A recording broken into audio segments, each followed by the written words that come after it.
So in this Kraken tutorial video, I'll be showing you guys how to buy Cardano on Kraken. So once you open up Kraken, go to the bottom, press on the Explore button.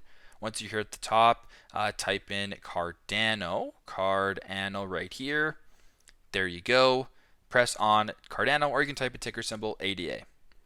So once you're here, go to the bottom and press on Buy ADA, the purple button. Then once you're here, type in the amount you're looking to buy. So for example, if you wanted $20 of this coin, you can go ahead and type in the amount, and then to proceed, press on the purple arrow on the right. Then once you're here, you can go ahead and review the amount, the price, the fee, the total, and if all looks good, you want to proceed to buy Cardano. Check the I understand I won't be able to withdraw this purchase for 72 hours, and then the purple confirm button to proceed that way. Very simple, very straightforward. This is how to buy Cardano on Kraken.